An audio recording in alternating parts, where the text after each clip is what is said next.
Good morning. I'm Judy Shin and I'll be your guest speaker for today. Do you enjoy eating sumptuous foods? Well, I do.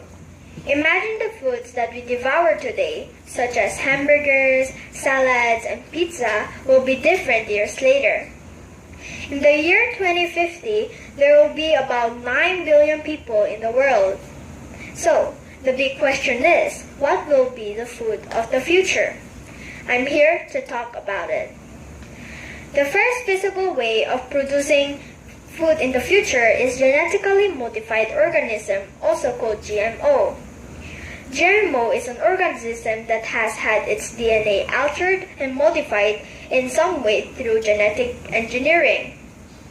The genes are generally altered so that the seeds can withstand and grow in harsh conditions such as climate change and chemicals like herbicides and pesticides. An example of genetically modified organism is the golden rice, which was distributed to some parts of Africa and Asia because the children there have severe vitamin A deficiencies. By letting the children have golden rice diet, the deaths as many as 3 million children can be prevented because of its beta-carotene. Second, whether you like it or not, insects and worms will be served in any dining areas in the world in the future. It is because insects and worms can grow with very little land and water. As a result, 30% of Earth's land surface can be reclaimed, which is 1/3 of the Earth. In addition, it can also lower the food cost around the world by about 33%. Have you ever heard of food stores that sells insects and worms? Monica Martinez, the founder of Don Bugito, came up with an idea of selling worms with spicy sauce. She wants to break the barrier or the notion of eating worms and consider them as an alternative food in the future. Another brilliant entrepreneur who sells crickets in her store is Megan Miller.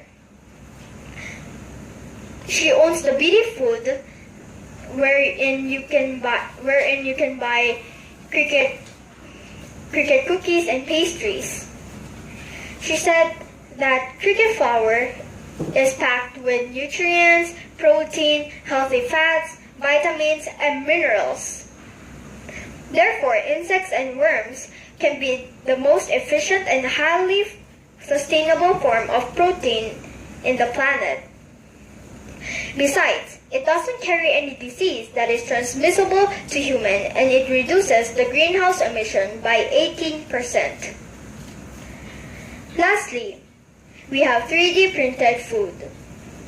Nowadays, the usage of 3D printer is prevalent in different fields like medicine, architecture, educational, and cooking.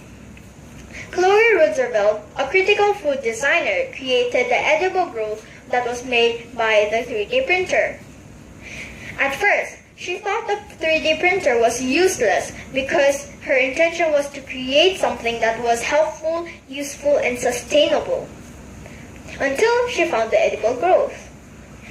The edible breed ground contains seeds, spores, and yeast. It facilitates and enhances the natural components of food. Therefore, in the future, the combination between food, technology, and science will be the best solution in food crisis. By merging the technological and the scientific knowledge, the natural practice of growing and breeding food will not be a pipe dream.